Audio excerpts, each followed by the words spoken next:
Hello there, my name is Martin Henley. This is the Effective Marketing YouTube channel. If you've spent any time here, you will know that I am on a mission to support you if you want to be more successful in your business. And the only way I know to do that is by being more effective with your sales and marketing. So not only am I here to give you everything I know about sales and marketing, everything I've learned in the too many years to mention that I've been working in sales and marketing, I'm also dragging in anyone I can find who has something interesting and useful to share with you. So today's guest has 23 years sales experience. He started off in boiler room type environments, knocking on doors, and has progressed through his career into now strategic sales leadership positions and roles. He is the founder and managing partner of Second Voice, which provides sales accelerator programs to SMEs and startups. And what you won't know about him is that he was a tap dancer as a child and has been signed, given money by Sony Music. He is a music artist of some description. Today's guest is Ben Bennett. Hello, Ben. How you doing? I'm really good, thank you. How are you? I'm all right. I think given money by Sony is probably questionable, but yeah, Okay. I had a song signed to one of their computer games a few years Ah, back, so small claim to fame. small claim to fame. And the tap dancing just went by the wayside? Oh, that no, that comes out at parties every now and then as well. You know, it's once you've learned that, it's not something you can easily forget. Okay, so is that more of a jazz tap dance? Is that like a Michael Flatley kind of tap dance? What kind of tap dancing is that? I would uh, I would go like Sammy Davis Jr. kind of, old school proper. But not to say I was any good. I mean, I'm 6'2", so I look like a newborn giraffe when I'm dancing. So probably not a profession in it for me. Okay, fantastic. Good. Anyway, it doesn't matter because you found a profession in sales and marketing, and that's what we're going to be talking about today. So you kind of know the drill. There's only 4 questions. The 4 questions are: how are you qualified to talk to us about sales? Who are your customers? What is it that you do for them? How do you add value in their lives? And then what is your recommendation for anyone who'd like to be doing better with their sales and marketing? And then the 4th question is: who can you put under the bus to have one of these conversations with me? So it's as simple as that. So let's start then at the beginning. How are you qualified to talk to us about sales? Super. So qualified is probably a stretch. This wonderful unregulated world of sales. But I've been doing sales in some form or description for, as you said, around 23, 24 years now, and it was classically a career that I fell into. So before any proper real world work, I was in a call center just answering phones for helping people with their home loans and learning how to talk to people, engage and follow scripts. And through that ended up being taken into another business of one of the team leaders, and that put me into a research role, and then ended up on inside sales. I've done door knocking and selling products and services door to door, and then very quickly recognized that once I realized my music career was never going to take off as a professional, started focusing more and more on what I wanted to do in business. And I love sales. I love talking to people, and I just took that forwards and started to challenge myself and moved up and got more management positions. And as I progressed my career, learned a lot more, failed a lot as well, which is a really important thing to do, but was quick to learn and change those behaviors and activities, and ended up in some fantastic roles in some really fast growing and large scale businesses. And then eventually took the leap and went out on my own about 5 or 6 years ago. Okay, fantastic. Good. So you're saying that you love sales, you love talking to people. One of the things that I'm interested in is the fact that people don't like sales. They don't like doing it, and they don't like having it done to them. My background is similar to yours. I started off in sales in boiler room type environments. I was cold calling, selling advertising straight out of university. I kind of been on maybe a similar journey to you. I love sales. Yeah. Like if you'd explained to the me that didn't do tap dancing as a kid, that grew up in a council estate, and I went to Bounstone Community College. It's called something different now. If you'd explained to me as a 14, 15, 16-year-old that there was something I could do for a living, that would take me to Cricket World Cups, for example, or have me playing golf on beautiful golf courses in South Africa, or all of the things, all of the places I've been to since. I would have taken your hand off for that opportunity when I was 14, 15, 16. But if you told me it was a sales job, I would have run a mile, I think. I think that's how people kind of feel about it. So, Yeah. but people don't like having it done to them, and people don't like doing it. So I say when people put sales manager or salesperson on their business card, they might as well write, please don't like me, because people don't like salespeople. They don't like being sold to. Interesting comment. I think there is probably another side to that coin in the fact that we as a human race typically don't like being sold to, but we do love to buy. And that's a really interesting point. And I think sales has got a bad rep, certainly in the UK, right? So you use the word sales and it is a dirty word. You take yourself to America and it's, something that is a career that people will want to go and get into because they understand both the freedom, the monetary returns that they can gain, the opportunity for career progression. And a lot of people want to operate as a lone wolf, right? And I think in America, a lot of those, say, pharmaceutical sales roles, they are lone wolves. They can be left alone, go and do the job. It's performance. And if you win and succeed, you've got a career. And if you don't, you're out the door. And people love that. In the UK, and it sort of comes back to why I do what I do now, is that I love it. I love sales, and I don't love sales because it needs to be 100 calls a day or knock on this many doors or you need to be a LinkedIn influencer. You don't need any of that. You don't need any of that.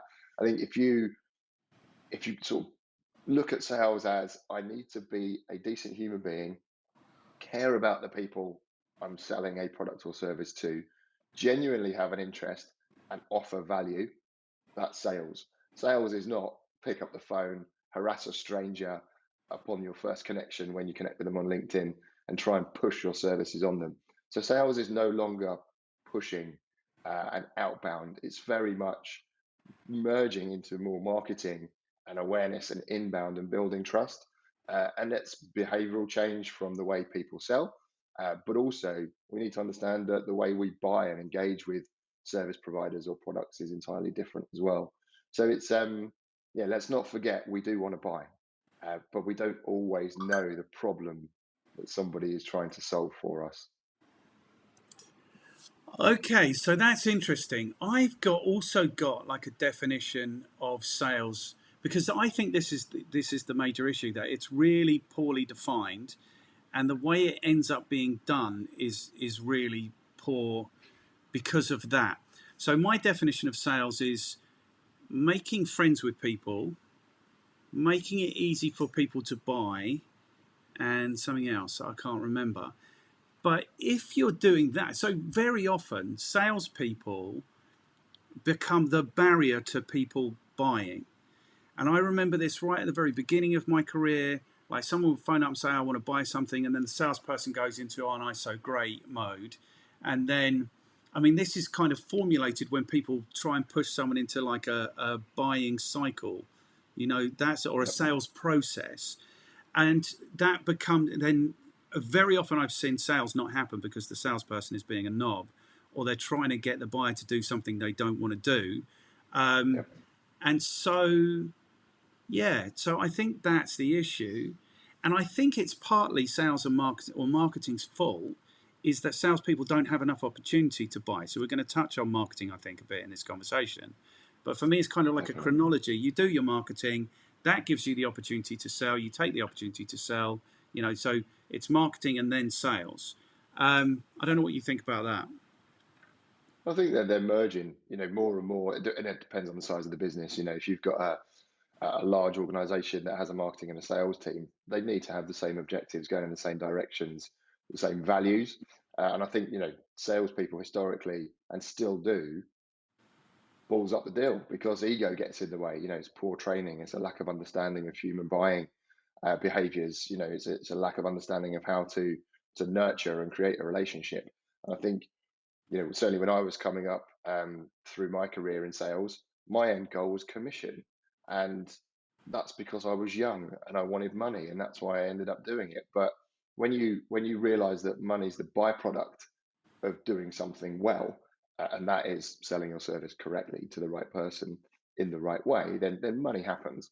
If you're focusing on money, you'll rush the deal through and try and benefit yourself, not the user. Um, and I think, not every business or business owner or freelancer has the opportunity to have a marketing function or a sales function, and they need to do everything themselves. And so, there's a phrase that's being bounded around at the moment called smarketing, which is, it's sales and marketing. It's becoming more and more.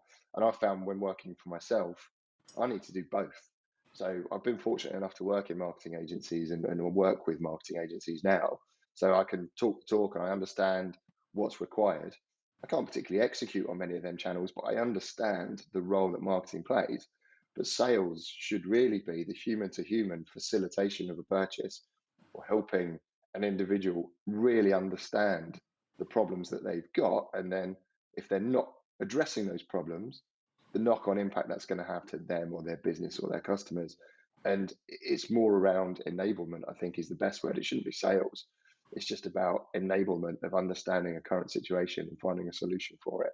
And if we could think of another word for sales, I would, because I tell people I'm a sales trainer and a coach and a mentor, and they immediately turn on their heels Yes. because they think I want something.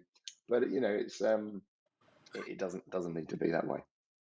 It doesn't need to be that way, but it is that way too often. And so the issue for people like you and people like me when I was running my agency properly is that you're talking to small business owners and they really don't want to do sales. And I think they really don't want to, um, yeah. The UK is particular because you're not, like you say, in America, it's very different. Like people will start jumping up and shouting about how great they are at the first opportunity. But in the UK, you're kind of not supposed to be seen to be trying. Do you know what I mean? It's like that's not cool. If it's not effortless, it's not cool. And of course, this is just work that needs to be done. So clearly, you have to try. You Yeah. know? Well, you look at these influencers, and everybody thinks they're just really good at creating content. They're really good at being a thought leader on a subject matter and building their profile on Instagram. But what you don't see is all of the work that goes on behind that, and probably a team. So Yes. it doesn't happen overnight. I think building a profile for yourself and for your business is crucial these days. At the end of the day, people buy from people. So there isn't, in my view, a B2B or a B2C sale anymore. It's more human to human. And I think, you can really buy into somebody before you buy their products or services. So um, if you are a business owner, a small business owner, chances are you are doing that because you love it and you're really good at it. And you never started that business because you thought, do you know what? I really want to be a salesperson. No one ever went into their business other than me and people like me that are salespeople. No one ever went into their business thinking, I'm going to start this accountancy firm because I love doing business development. They never did that. Yeah. And what I try to do now is emphasize the fact that, the world has changed. Technology's come on leaps and bounds. We're no longer working on yellow pages and out of date CRMs and mailing lists that don't have correct information. We can get access to the people we want through LinkedIn immediately. And if we nurture those relationships correctly, we can do it through a really, really organic way that is both scalable and profitable without you being a pest, and with you then being um, really rated and valued. And that's the difference. We're not asking anybody to go out of their comfort zone, get in front of a camera, run events, go and do speaking gigs. We're not asking people to do that. You don't have to get out of your comfort zone. There are a lot of introverts in the world that run businesses very successfully that don't want to be on the front line in sales. So we show you at Second Voice, we show you how to do that, and it's um, it's changing the mindset. And I've actually had a couple of people recently just say my view of sales has entirely changed, and I now consider myself a salesperson. And that was a branding agency owner, and that for me is the biggest testimonial you can get. Is not Yes. only did you enjoy working with me, but I've changed your entire perception of an industry. So that is fantastic. And if I could do that with one person, I now need to learn how I can do that with you at scale. To Yes. help people understand that it is possible and it's not a moody tactic. Good, not a moody tactic. I like that. See, I think part of the problem is, so we're kind of in this space now where we're talking about kind of sales and marketing. I think the issue is that like the definitions are marketing is one to many, sales is one to one is kind of the traditional definition, and it's really hard for salespeople to do their own marketing because they don't have access to websites, mailing lists, budgets, advertising, all those kinds of things. So what they have to resort to is canvassing. And then I think at that point, and canvassing is like you say, knocking on doors or cold calling or whatever those things might be. I think part of the problem is that people don't have the quality of sales opportunities. They don't have the quality of leads they need, which is why they end up badgering people and hounding people. I think that's part of the issue. So there lies the problem, right? It's a lack Yeah, of education on how to go and get the leads and build the opportunities. Because I think I'm trying to think of a good analogy, but I can't off the top of my head. If you're continuously giving somebody warm leads and opportunities to go and sell, they become dependent. If you teach them how to go and source those opportunities, or better still, create them, they can become self-sufficient. And so what I see a lot of is a marketing versus sales. Sales will moan at marketing for not driving good quality leads or enough of them. Marketing will moan at sales for not closing enough of the leads that they've generated that they deem to be qualified. And actually, what you've got is that disparity, that fracture point. Whereas if everybody was in a room together saying, this is what we need, this is how we're going to do it, this is the role to play, and it was a sales and marketing effort, then it would be far more joined up, where the marketer could say, we're having a quiet period through seasonality, as an example. The salesperson then goes, we're expecting this in August because everyone's off on holiday. We're now going to use our own tools, our LinkedIn tactics, our whatever it is, tool systems, processes that they're using to go and generate their own opportunities. And they're far sweeter when you win them as well, when you've done the whole 360 on it. yeah. But I think there is that disparity, and we need to bring people together. And I don't know what your views are on this, but and I don't talk publicly about this often, but if you've got a sales and marketing team, and I'm an avid salesperson, I come from that, boo marketing, yay sales. My view of that's changed now, obviously, but I believe a sales team that is facilitating the purchase should be part of a marketing function. It should be led by a marketing lead, a marketing team, and sales is a function of that department. And that's controversial. That is controversial because people will say firstly, like you're talking about marketing, they'll say that you can't do the two things, which is bullshit because I've done those two things my entire career. I was one of these hunter gatherers. I had to generate, there was no marketing going on ever in anything that I ever sold. And the only reason I started a marketing company is because I thought that the marketing people had all of the budget and none of the target.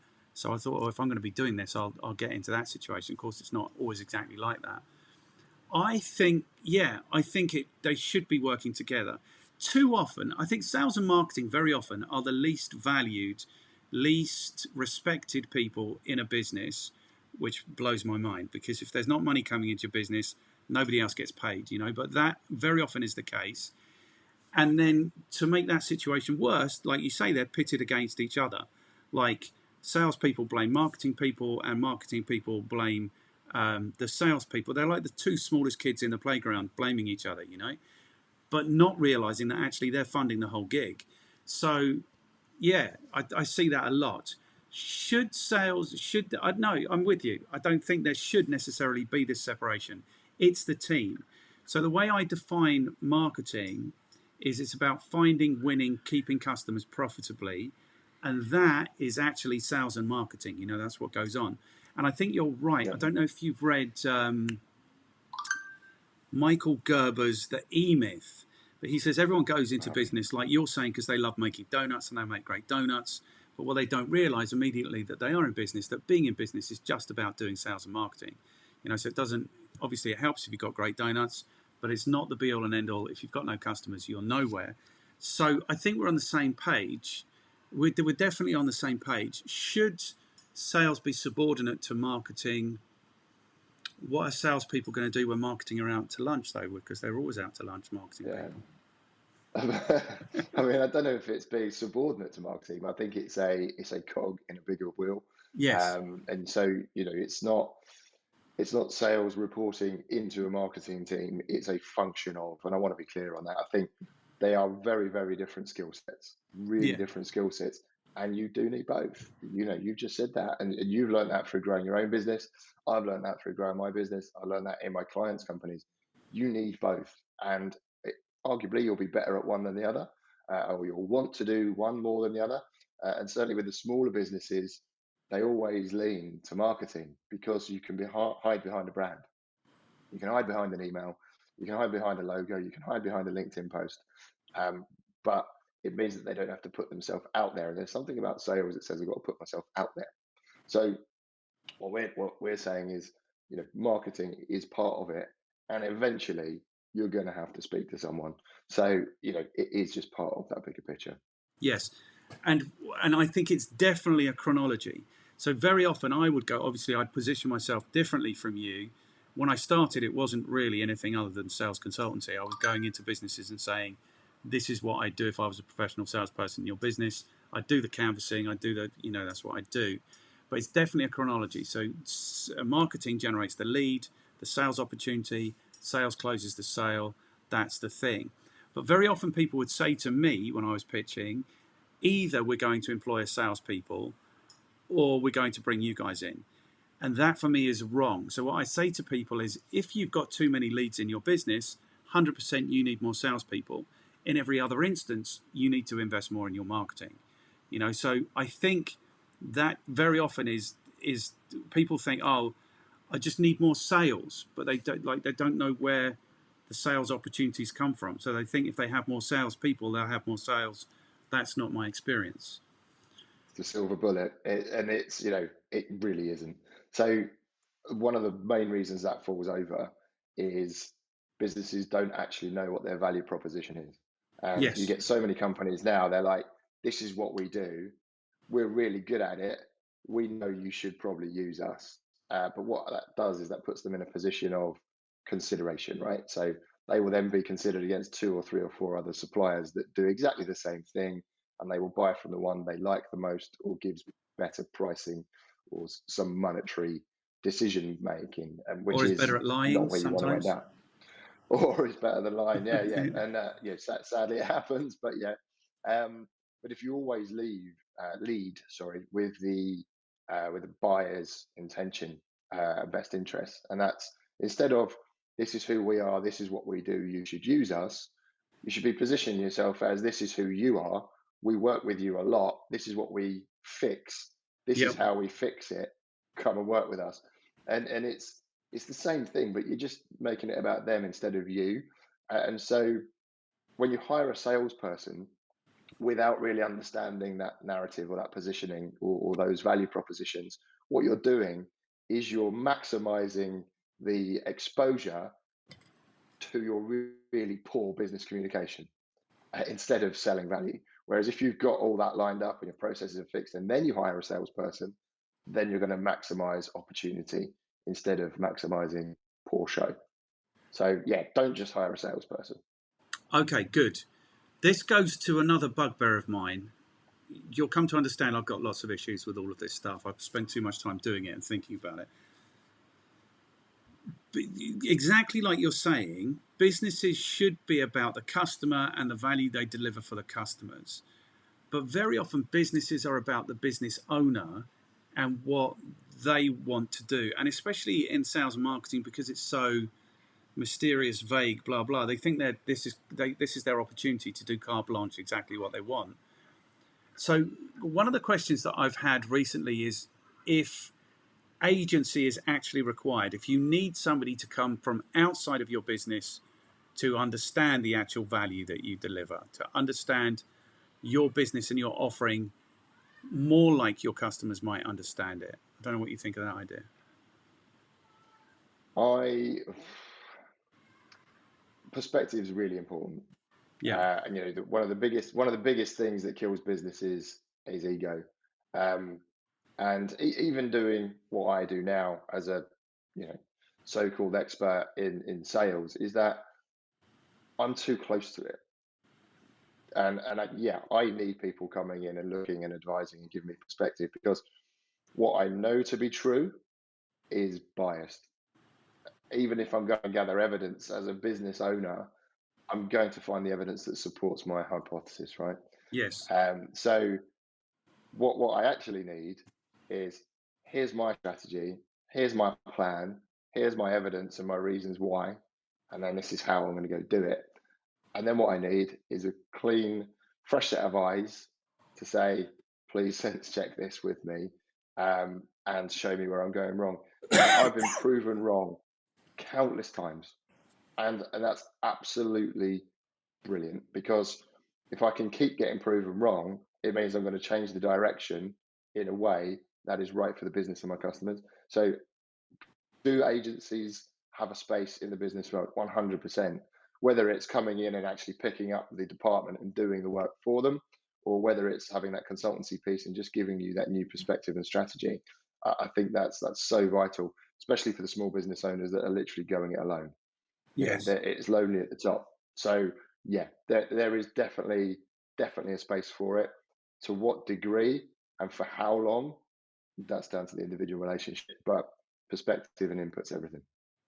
Yeah, and I think just having just this idea of agency, this idea of, I think it's really important because businesses look out and they're blinded by the features because they spent so long devising and developing those features. You know, that's what they're Yeah, most proud of. And customers, like I've known since my first sales training in the early 90s, customers aren't interested in features, they're interested in benefits.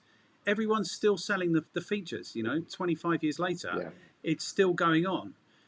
So, yeah, I think that's interesting. But I just think I think businesses can do it for themselves, but it's good if they've got someone coming in from the outside and giving them that different perspective. What else yeah. did you And say?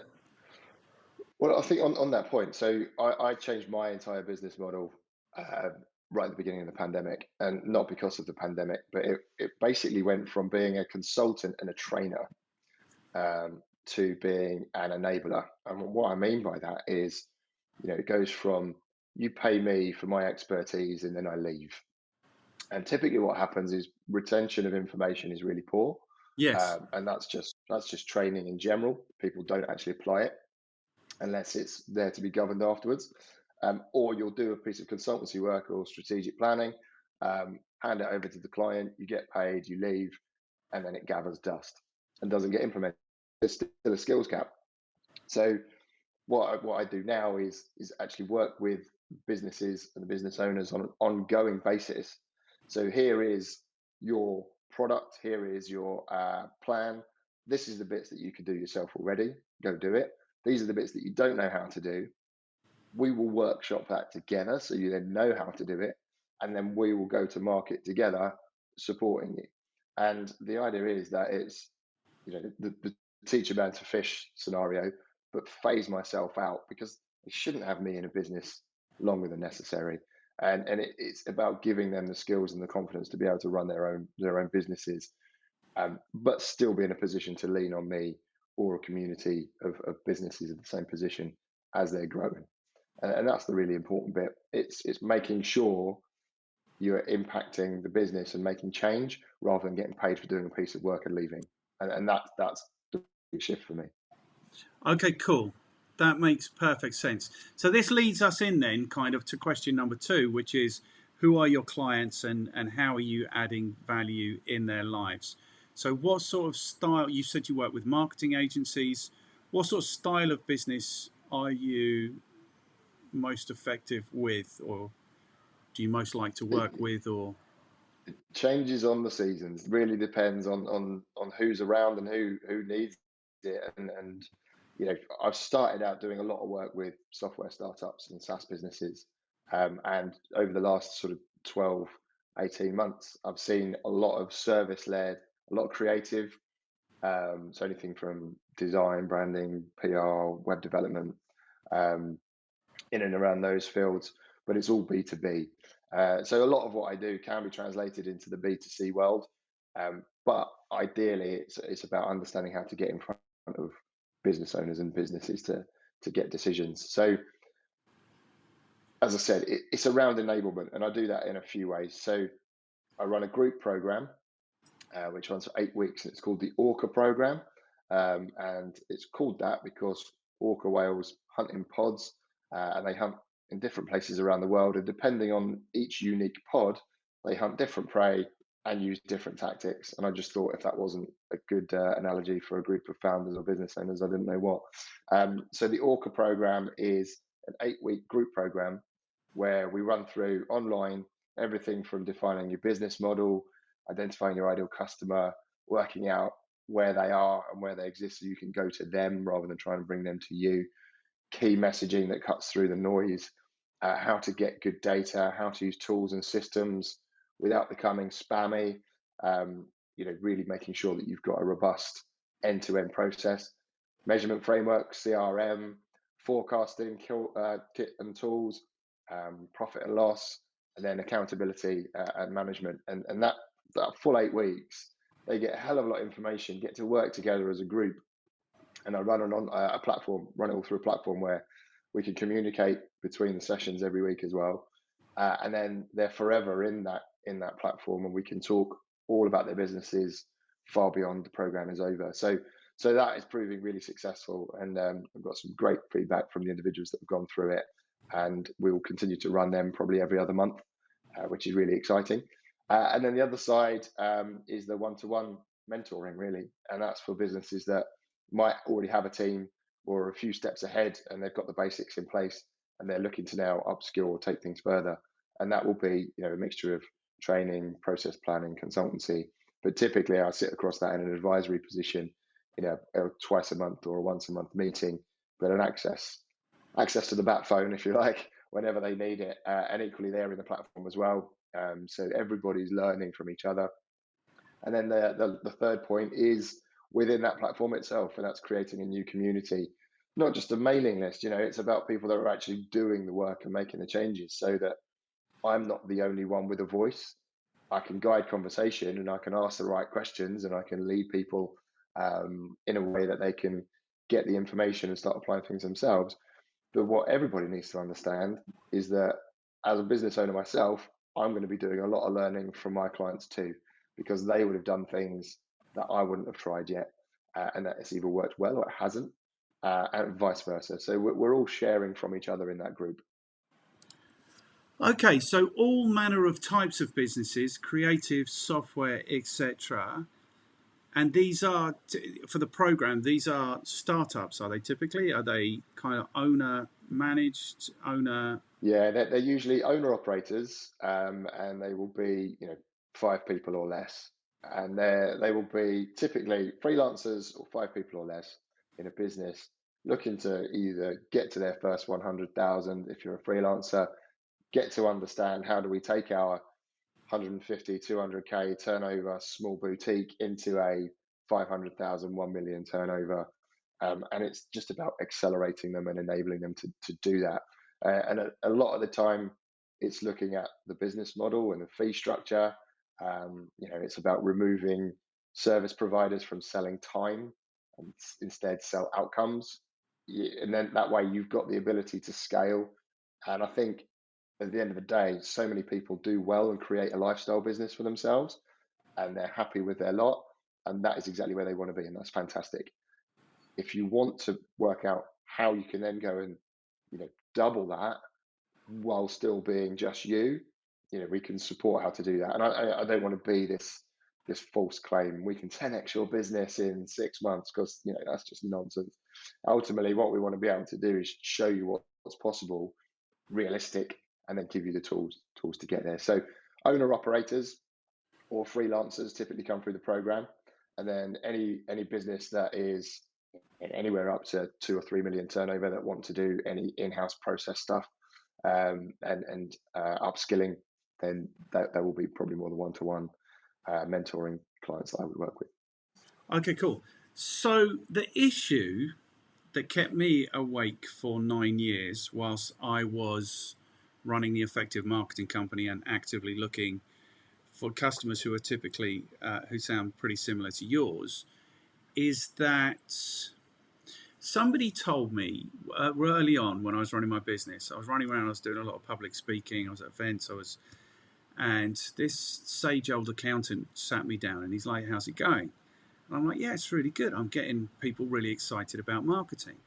And he's like, "Oh, okay, good. Here's an idea. Why don't you just find the people who are already excited about marketing?" The thing is, that was a revelation for me. It still took me another 3 years to actually start doing it.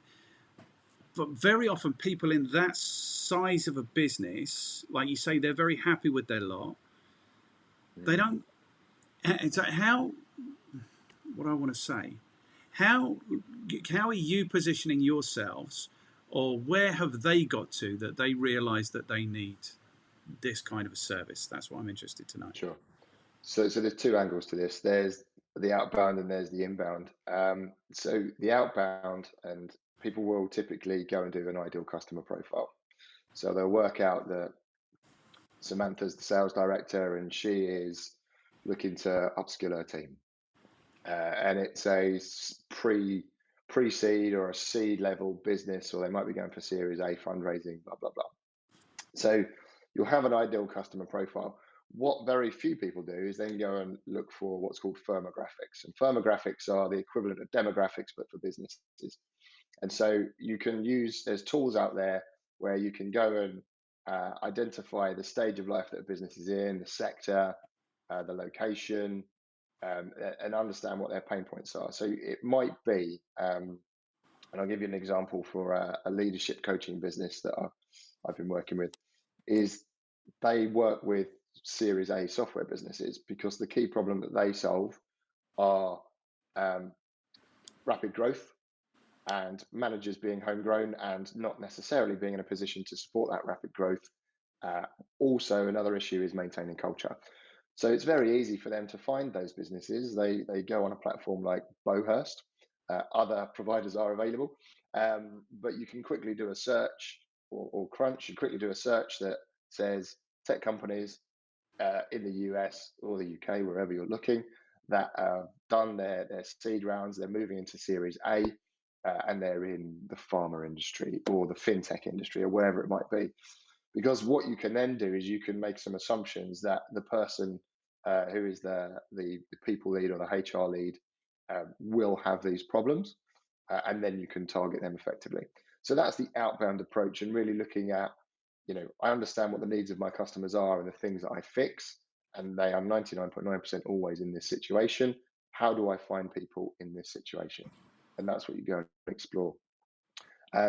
The inbound method, and the way that I use, and it's a module within the Oracle program. It's called building your own stage, and this essentially is what a lot of businesses and marketing teams have done for years, and that's in its most basic form: build a mailing list, let people know who you are, and build trust and value. But there are other ways that we can do this now. So there are webinars, there are meetup groups, you can build community. Like I said, I'm using a platform where people can come in for free and learn. And my strategy this year is to give pretty much all my information and knowledge away for free. It's ultimately people are going to take that information and do what they will with it. And some will be able to execute and others won't. And those that either don't want to or can't may ask me to work with them. And so the idea is that, like I said, there's two things: outbound, recognizing the who, what the problems are, and how to find those companies in that situation. And then the more inbound, and growing your audience and building your stage, is mailing, building, running regular events and webinars and meetups, giving away high value content, ebooks, how-to guides, whatever it might be, but give it away and then build trust at scale.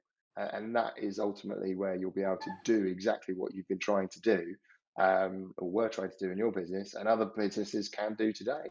So, what am I actually fixing? How can I take that pain point away for that person? And if you do it selflessly, then you end up in a world where you've built an audience, you've built trust, and people will just ask you for advice. And then you're in a conversation. And guess what? You didn't need to do any cold calling or cold outreach on LinkedIn. You've just been yourself. So that's my view of the world. Okay, and I think it's a great view. And in the last one of these conversations I had, I was talking to a guy called Barnaby Winter, and he's saying, don't do outreach anymore. Nobody is sitting with a problem waiting for you to come and knock on their door or ring them up to help them with that problem. You know, by the time somebody is Googling, this is my issue, for me at that point, they're a proactive customer. And it's much easier to sell to someone if they phone you and say, you don't know me, but I'm hoping you can help me, rather than you Yep. phoning them and saying, look, you don't know me, but I'm hoping I can help you. Okay, so that makes absolute sense. I was more Well, I don't interested. agree with that fully either, to be honest, Martin. I don't agree with that I statement didn't. fully. We're not having a row here today. No, it wasn't your statement. It was. It's all right. We'll be friends.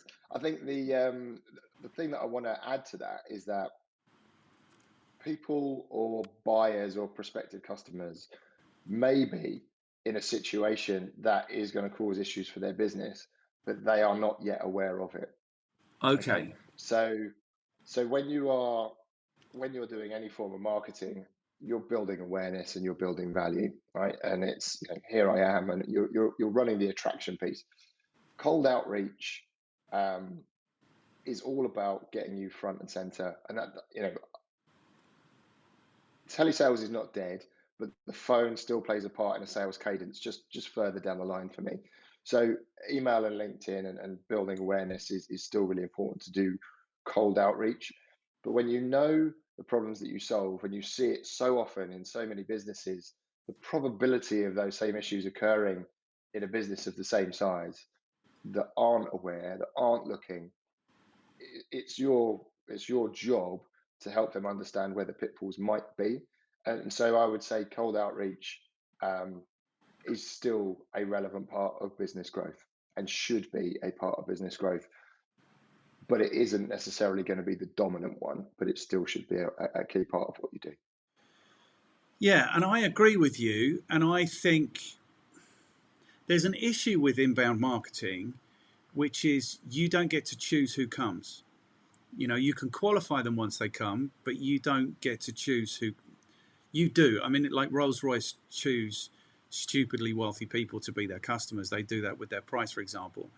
But you don't necessarily have the control. So that would have been my argument historically for proactively knocking on doors, calling people, getting out networking, doing all of that kind of stuff, is that you have more control about who comes. I Well, don't let's know if look at the. account-based marketing as well. You could identify the top 50 businesses that you want to work with, Yes. and then you can market to them directly.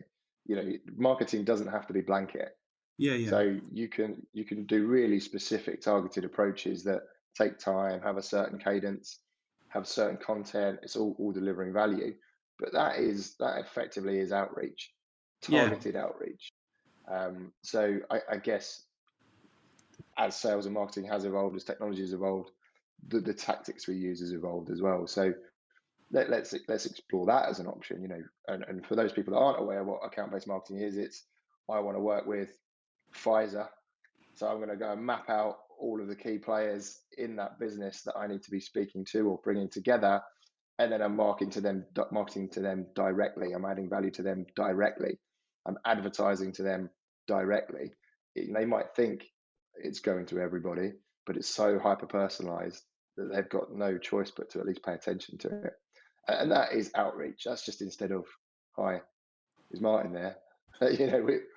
We want to get rid of that. The first touch point, I'm not sure, needs to be a phone call, Yeah. but a follow-up phone call, definitely. The thing is, for my sales career, for 10 years, I sold advertising, exhibitions, conferences, summits. I ended up selling like large scale IT stuff. Every sale I ever made started with a phone call. Like 0.1% of those people might have phoned me up. 99.9% of them were never expecting to hear from me or didn't even know I existed ever in their lives. So the thing about that whole process is that it never occurred to me until I started the marketing company. In fact, sometime after I started the marketing company, that all the time I was out looking for people, there might have been people out looking for me, and they would never have Yeah. found me because I'm not anywhere. I'm in my car, or I'm on the phone, or so I think it's interesting. I think my take is that in all of this is there needs to be a balance. All of this needs to be tested at least and integrated so that you can find the mechanism for having it work most efficiently. I think Barnaby's argument would be that there is enough business out there for you without you having to go look for it. I think that's, and he works with brands and consumer brands and those kinds of things, whereas I think we're more on a B2B page here. Anyway, so we Yeah. don't have to fall out with Barnaby either, which is good. But I was interested more to find out like how your customers are thinking when they find you or when you approach them, because that is the bane of a business like yours and like mine was, is finding customers, securing customers who actually understand what's required, the investment that's required, time, energy, and money, if they want to move the performance of their business to another place. Is that something you want to talk Yeah. about or not? Yeah, sure. So, I mean, I call it the 2 o'clock in the morning moment because, if you're a business owner, and you have been, and you referred to it earlier, it's the thing that keeps you awake at night. Yeah. So typically you might go to sleep fine and then bang, 2 o'clock in the morning, you're awake and your mind is running a million miles an hour. And the thing with sales and business revenue growth, it always comes down to something tangible as an outcome, and that is predictable revenue and sales pipeline. So being able to see where my next deal is coming from, having a pipeline, knowing that X% is going to close, and actually that sustains me for a period of time. Um, the biggest fears or the biggest concerns that my clients face are they don't want to be a pushy salesperson. So how the hell do they go and get business beyond going to networking events and getting referrals? Two really, really powerful channels. I'm not poo-pooing that whatsoever, but you have got no control over it. It's luck and being a decent human being. So keep doing that. But they can't see where the next deal is coming from then. They've had loads of conversations, but where is the next deal coming from? And I can see my runway getting shorter and shorter and shorter. So I'm running out of money. I'm burning through this. I now need to start looking at cutting costs. And if I cut costs, I can't do the things I want to do business development. So that's the main one. It is also a fear of selling. So again, as we said right at the beginning, it's a dirty word. I don't want to be a salesperson. Um, and then there's the skills gap. It's like I desperately want to do this because I know I need to, and actually I think I really enjoy it. I just don't know where I've got to start. And so that's what we try and remove. And the the way that I can help these businesses and do help these businesses is being there when they need that and when they have that realization. And that is both I believe, a nice thing to do to be able to be there because I like giving, as I said, give my information away for free. So I mentor for a number of co-working spaces, one of which is called Plus X down in Brighton, and the NatWest Business Accelerator. So they are two areas where you've got startup businesses, early stage businesses needing, not all of them, but some need to learn about those commercial elements. And I'll be there to give my time away for free to help them. And you know what? Eventually, some of them do and have turned into customers. But that's not the objective, it's to add that value. But understanding where those customers are, what stage they're at, and what they might be thinking about. And if you know that they're worried about money, they will be constantly either asking the right questions in their communities, in their networks, or they'll be engaging with certain courses or content online. And those that are more forward about their problems will come and ask questions of those that are regularly talking about the subject matter. So, I post frequently on LinkedIn about startup and business growth and revenue generation. So, but I've got a very small community down here. I don't need to be advertising to millions of people because at the end of the day, there's only so much I can do, and I want to help as many people as possible. But you just got to be there for them at the right time. So I guess the question you're asking is, how do you find the right time, and how do you recognize that they're ready to work with you? And that is just truly understanding who your potential customers are, but equally talk to your existing clients and just say, what was the situation or the thought process that you went through that felt you needed to engage with either me or XYZ brand. What made you make the decision? What were the considerations when you were looking at me or another? And when you get the information from them, you can repurpose that into your own tactics, how to position yourself at the right place at the right time. And it's not, I don't think it's underhanded. I think you're just trying to help. And that's really ultimately all you want to be is a helping hand and make sure these businesses do well. Okay, 100%. So before we started recording, and you said, "Oh, don't push me too hard on like the technicalities of marketing and stuff like that." We're only talking about marketing. We haven't even got to the sales. And this is the genius of. This is what I say to people all the time. Your customers know the. I don't know why I'm doing this today. I'll never do that. I'm not that guy. They know the secret to your marketing. They know what it is that motivates people to buy from you. You know, they know that. But everyone thinks if somebody is continuing to pay them, then there's some weird hoodoo going on, and they shouldn't upset that situation by asking that question. So I think that's genius. Why we're talking a lot about marketing, we're not really talking about sales at all, which is, I mean, you position yourself as sales, I position myself as marketing. The thing is about sales is that if you've got the right opportunity, for me, it really is just a case of getting out of the way, you know, shutting up and taking the money or supporting to people.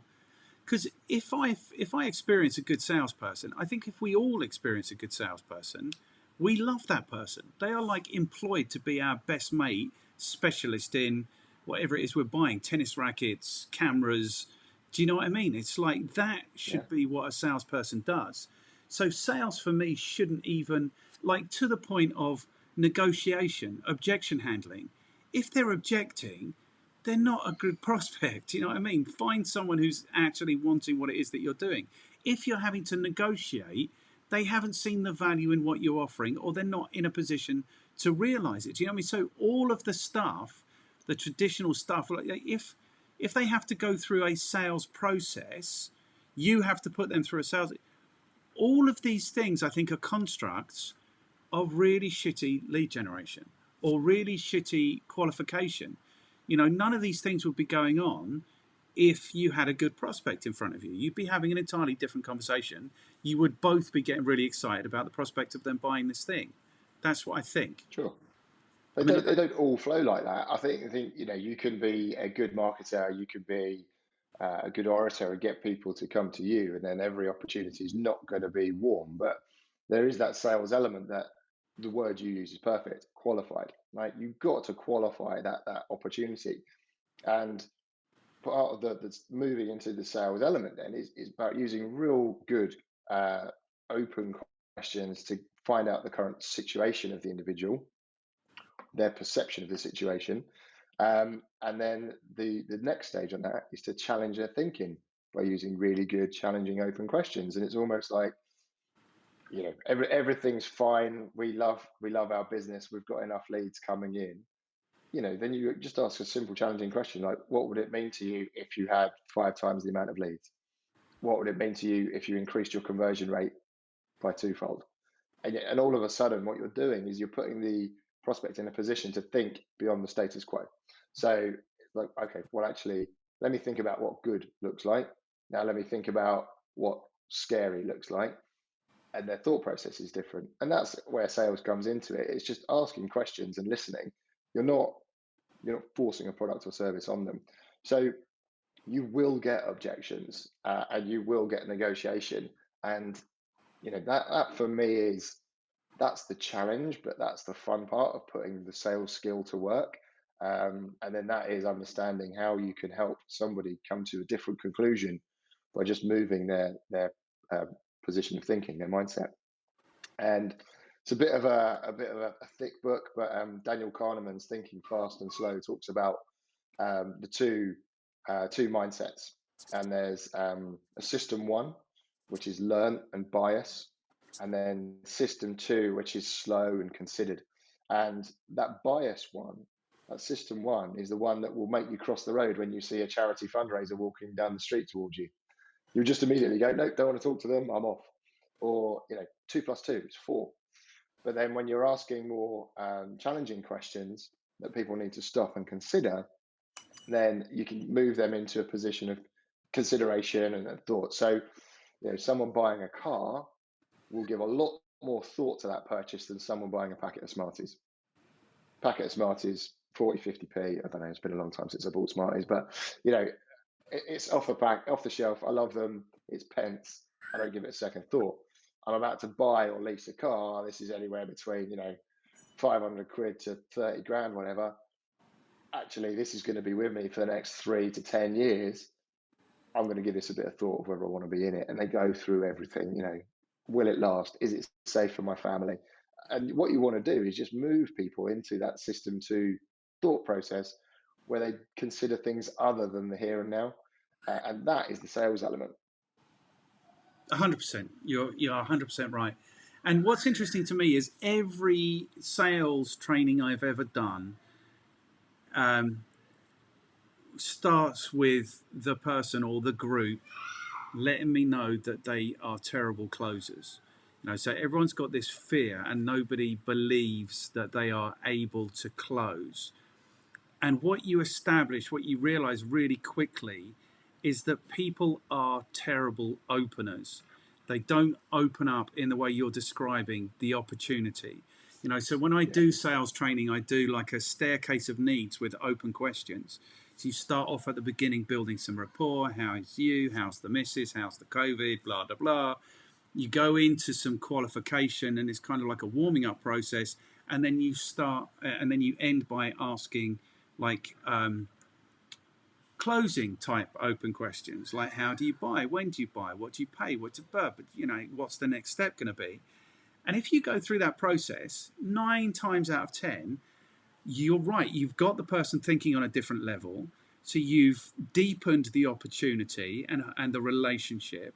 But 9 times out of 10, they're going to get to the point where the penny drops and they're like, this guy can help me with this. This guy knows what's going on. Do you know what I mean? And that, I think, is beautiful sales. And that's what I mean. If you go through that process, what's to object to? You're just asking them really nice, open questions. You might be challenging them a little bit in their business, but it's the rah, you have to buy this thing that I think gives salespeople a bad name. Oh, for sure. And sadly, those tactics still exist, but those businesses will be the first ones to fail. And I think I'm of a really, really similar opinion to you. It's not I don't think closing exists personally. And again, controversial to a lot of sales trainers out there, but the process where people don't win business is if they've done all the work up front, they've understood everything, they've matched all the needs with the benefits of the service or the product. You've done everything in a strong sales process and conversation that you've been trained to. The reason people don't close deals after that is very simply they don't ask for the business. And it's as simple as that. And a lot of people are like, that was a great call. I've got a lot of information. Let me send you a proposal and we'll follow up in 3 days. And then what you've done is you've then given a 3-day window for somebody to think about that information. That might be the right thing to do at the time. So you need to judge the situation. But actually, you probably close more deals if you just said, is there anything stopping you going ahead with this today? And if they say no, it's like, great. So what are the steps to bring you on board? Yeah. And if they say, yes, there is something stopping me, then you've uncovered another objection to handle and Yes. you haven't left it on the table. So yes. You're being able to identify the objection and address it, or you're able to move that person to join your business and buy your product or join your service. So it's not a bad thing. It's most common in retail. So there's a friend of mine who runs a business in Brighton called Ocasta, and they do some great research around enabling salespeople in the retail space. And it's a phenomenally large statistic. I think it's in its 70s, I believe, where most people give all the information to the customer and then just do not ask for the business. And that needs to be corrected. Yeah, it does. And it doesn't need to be. The thing is, I think 2 things about this. I think that there is rarely one close, like especially if it's if it's like you say a significant buying decision. If you're selling computer systems to corporations, you're not going to get the close on the. You are going to get a close, but you're not going to get the close on the first call. So I Oh, for think sure. there are a series of little closes that happen all the time, and this is where always be closing makes sense to me, which is always be confirming what the next action is, in that process and making sure that happens, but not Yeah. always be asking for the business in like, can I have the deal? Can I have the deal? Can I have the deal? Like I used to Oh, work in absolutely. advertising and people would phone up and say, I sent you the contract 3 hours ago and you haven't sent it back to me and blah, blah, blah. It's like, that's done. That's not happening anymore. So I think that, and I think it doesn't have to be, can I have the deal? It can be, when do you want this to happen? It's as Mm. simple as that. It doesn't have to be, is there anything stopping you from doing this today? It's like, okay, it sounds like this is really going to work for you. When do you want it to happen? And Yeah. then you go again. It sounds like we fell from the same tree, man. Not too far. It's Um, I think I fell a bit I fell a bit harder and hit a few more branches, mate. But other than that, it's you fell out the ugly tree. That's the joke, isn't it? Um, okay, good. So imagine somebody is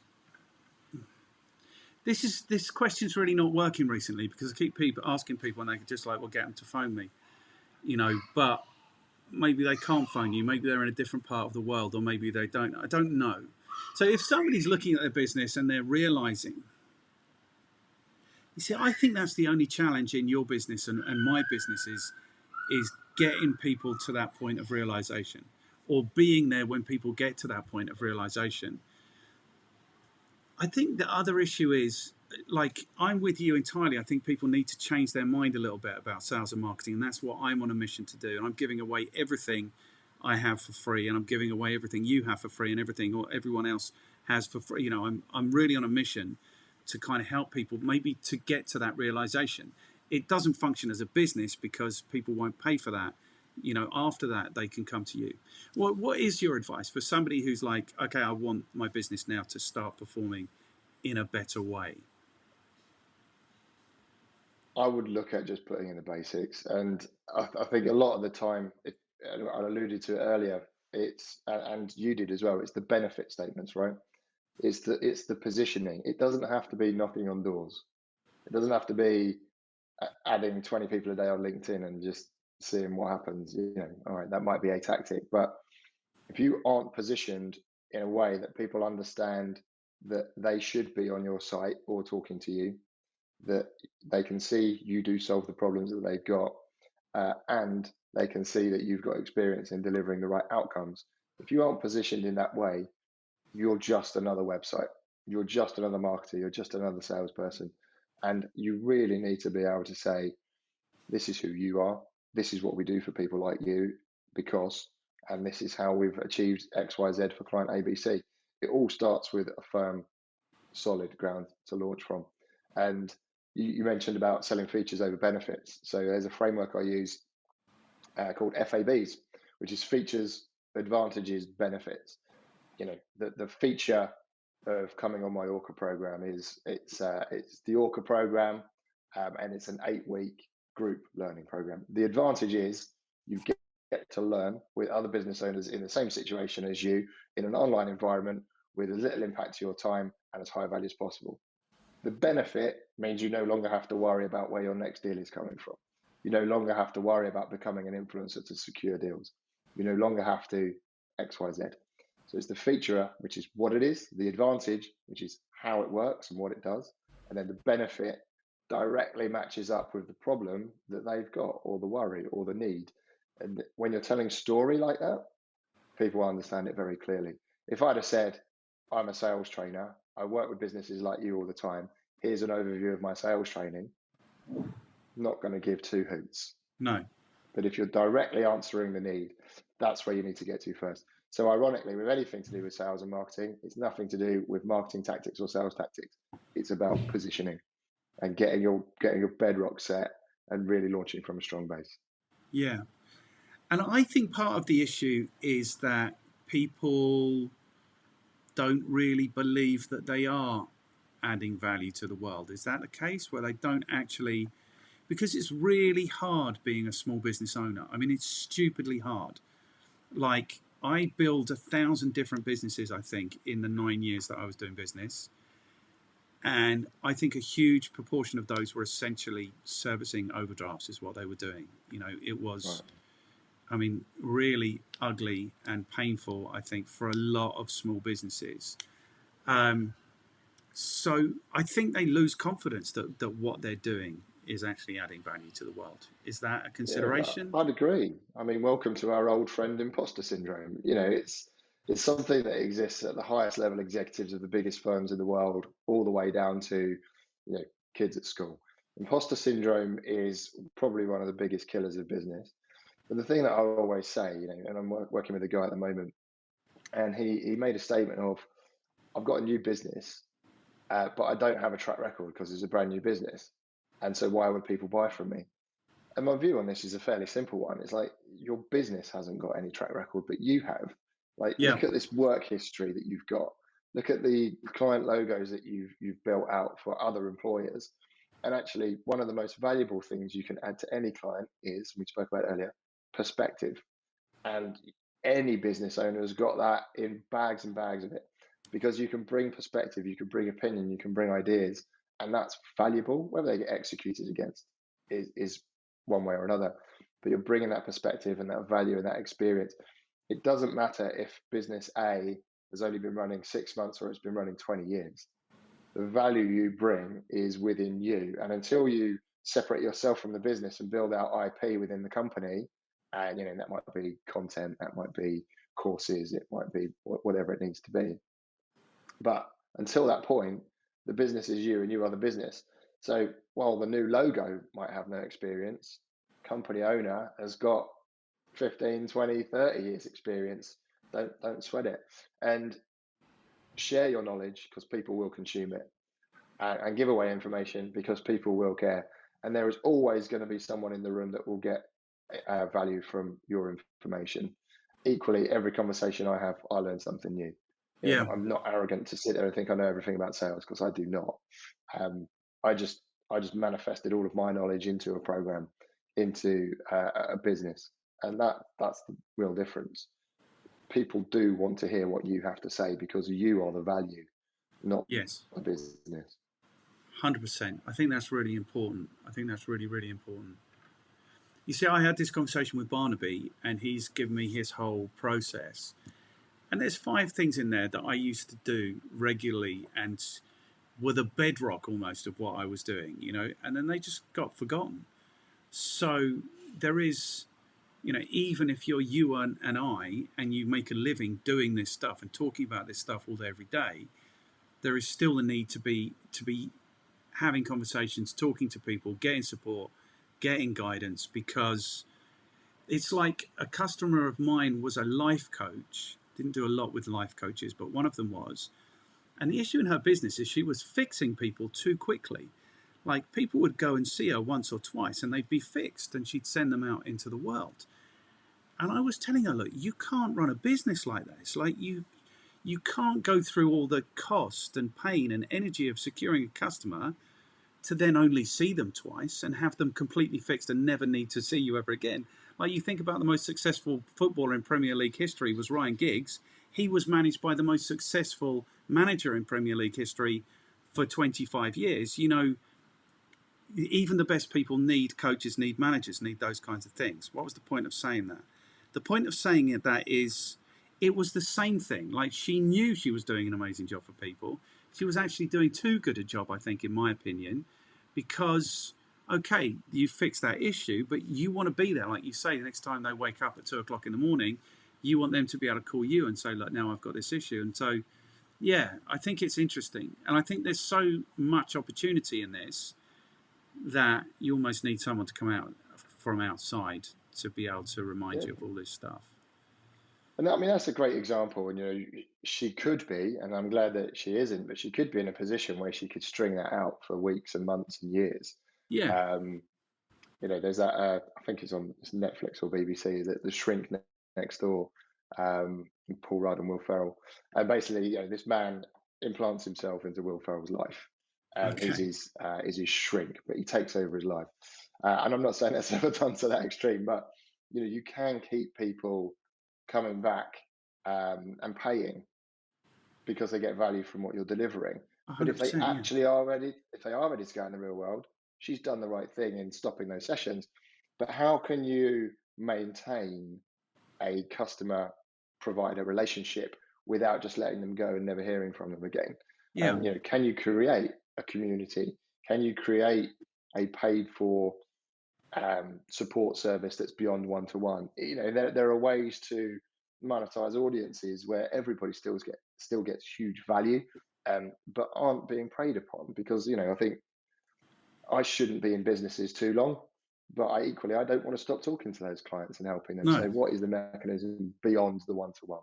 And I think that's just worth giving some thought to any businesses that are service providers that do end a project and it finishes. What can you do for that person thereafter?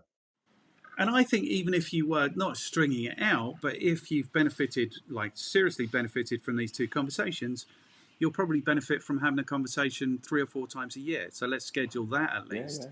I think the danger of that is that you close the door on the basis that everything's solved, and then the customer doesn't know how to come back and tell you, actually, we didn't quite get it. Do you know what I mean? So then they're in the wilderness looking for someone else to help them. I think that's the danger. Yeah, you're Yeah, absolutely right. I think that's, yeah, it's interesting. The thing that's at the back of my mind is that you see, I'm like, my definition of a target market is a group of people with an issue that they're prepared to spend money to resolve. But I Socially. am potentially, yeah, but I am still servicing a market where I know they don't have money to resolve the issues. Do you know what I mean? They don't even know they have the issues yet. So Yeah. I'm just really doing a really shit job of taking my own advice at the moment. But maybe I can get a corporation to pay me, like YouTube or something, and then that will resolve the whole thing. Or maybe I don't need to be paid. Maybe it's fine. I don't know. Yeah, I think you're in a really good spot in the fact that, let's work out, it comes back to your own objectives, right? If you want to give your value away and you're doing these great interviews and it's providing a huge amount of information, both from your experience and your guest experience, people are just going to come and enjoy that content. For what you're doing as a business, the fact that you're identifying individuals or businesses or customers that have a need and have budget, that's going to bring them through their path to purchase far quicker. Yeah. Winning businesses that aren't yet aware of their problem, that's when it becomes slightly more expensive, but it does mean your pool is a lot bigger. So, you could have, let's just say there's 1 million businesses out there that could use your services but don't know that they need you. And there are 100,000 that do know they need you and are prepared to pay. Absolutely focus your time and effort on the ones that do know they need you and prepared to pay. It's the quickest, fastest, cheapest version of winning new business. If you want that longer term massive audience, then start investing in awareness campaigns and education campaigns where you can educate a broader audience that aren't yet aware of what their pitfalls might be in the future. Yeah. But it doesn't have to be that way. It doesn't have to be that way. I'm not touting for work. I really don't want to have any customers. It's all good. I'm in a very privileged position where I can kind of expend some time doing this. And I kind of feel like my mission now is, what I hope to be able to do is get all of this out for a couple of years, and then maybe it will become my pension. That's kind of Nice. I don't know. That's the idea. There's shouting going on downstairs. Can you actually hear that? I can, yeah. Yeah, I don't know what's going on. Okay, cool. It feels like we got to the end. Is there anything that I should have asked you that I didn't ask you, or is there anything that you should have said that you didn't say? I don't think so. I think the thing that I found most interesting about this is before you hit the record button, I was talking about non-marketing tactics, and let's talk about sales. But I think they've just sort of cemented the point in my own mind, really, that actually sales is becoming more and more marketing every single day. And I think the people that will do best in their careers now aren't the ones that choose sales or marketing as a career, if you're going to go down that route. And do choose it if you have an opportunity. I thoroughly recommend it. Yeah, me too. But those that are um, more adept at understanding the end-to-end journey and having skills through that whole process. And that's not going to be for everyone, but a marketer that is happy to get on the phone is going to be your most powerful weapon in your business, in my view. 100%, yeah. And I think the other thing is that people in business need to realise that they're in the business of having customers profitably. That's the business of being in business. Okay, good. So the last question is, who are you prepared to throw under the bus to have a conversation like this? Now, you said you didn't say you wanted to take the time and see how it goes. Have you got anyone you think that? Someone. Yeah, there's a guy that I collaborate down in Brighton with sometimes. His name is Alex Ryan, and he runs a company called Marketing 101. I've spoken to Alex already.